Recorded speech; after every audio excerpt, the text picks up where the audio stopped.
Isang mapagpalang araw po sa ating lahat. Tayo po ngayon ay nasa ika-33 araw o day 33 ng ating 100 days devotion.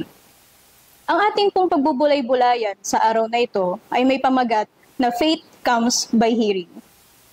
Ayon nga sa nauulat sa Romans 10 verse 17, ito po ang sinasabi, "Consequently, faith comes from hearing the message, and the message is heard through the word about Christ."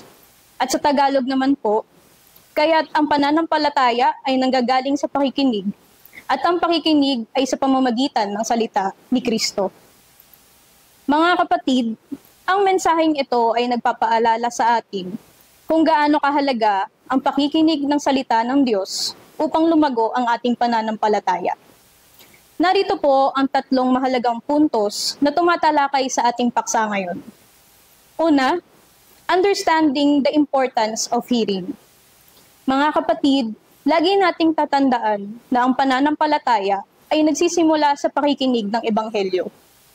Hindi lang ito tungkol sa paniniwala, kundi sa aktibong pakikinig at pagbubulay ng salita ng Diyos. Importanteng ipanalangin natin na bigyan tayo ng kakayaang maibahagi ng malinaw ang mensahe ng Panginoon upang mas marami pa ang makarinig, makaunawa, at mapagpala. Ikalawang punto, praying for open ears.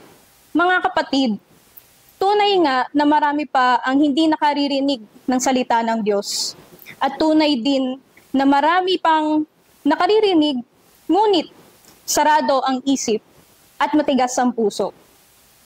Ipanalangin natin na lumambot ang kanilang puso at maging bukas sila sa mensahe na gustong iparating ng Panginoon. At ang huling punto, being a messenger of the word.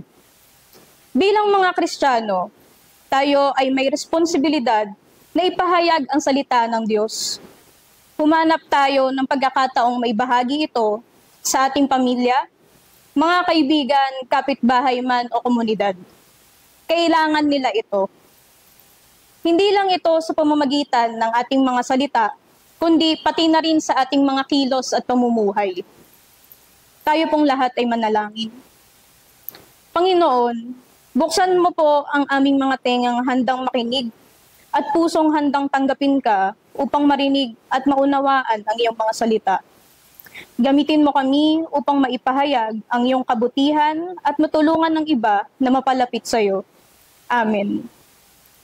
Muli, tayo po ay magkita-kita sa day 34 ng ating 100 days devotion. Maraming salamat po.